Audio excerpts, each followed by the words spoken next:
I just wanted to kind of do a general overview of the histamine inflammation bucket. You may have heard of that term before.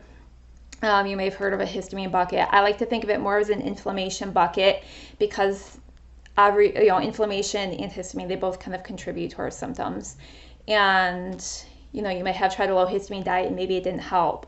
Or maybe it did help, but you have to stick to the low histamine diet and, you're not able to add in new foods. So understanding this might help you just kind of find that balance. So if you picture a bucket that's got some drainage holes on the bottom of it and, maybe there's like a slow trickle of water coming in, that bucket is never going to fill, right? Because it's got the drainage holes, they're nice and clear, the water's coming in a steady trickle, it's not going to fill up. And so the bucket represents your body. The holes represent your body's ability to process these things that are coming in. And it can be internally, it can be, histamines released by your mast cells, it can be estrogens, things like that. And then also external factors. That's where the water is. That's everything that your body has to manage and process. So the holes are the ability of the body to do that. So if we have our holes are clogged up a little bit. Maybe we've got some issues that make it difficult for us to detox as fast. Maybe we don't make enough of the DAO enzyme to process those excess histamines.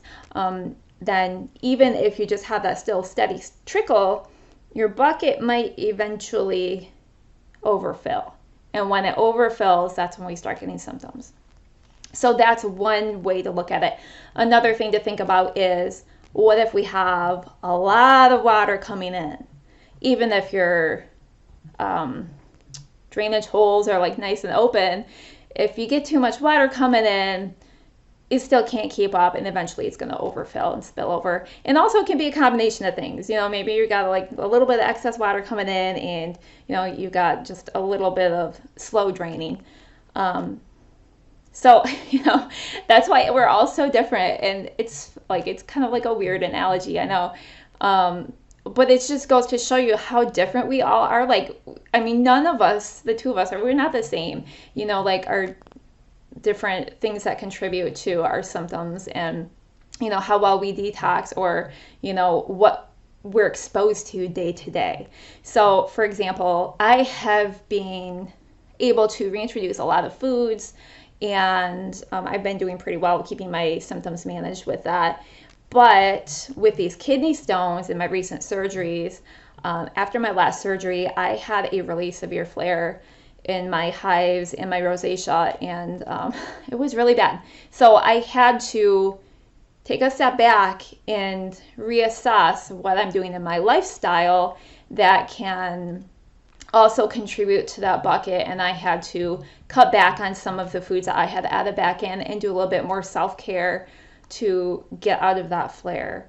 So that excess inflammation just kind of sent me over the edge, and so I had to go back on a low histamine diet just short term to get my levels back down to a manageable level and find that balance.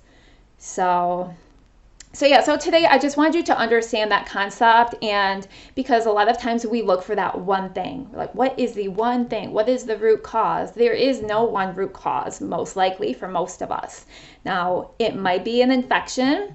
I think that's like bingo if you get that, you might get rid of your hives, but most likely there's multiple things contributing, a lot of different things going on that are filling that bucket. And so those things really need to be addressed. Your histamine, doing a low histamine diet, that's just one piece of the puzzle, and it's not necessarily right for everyone.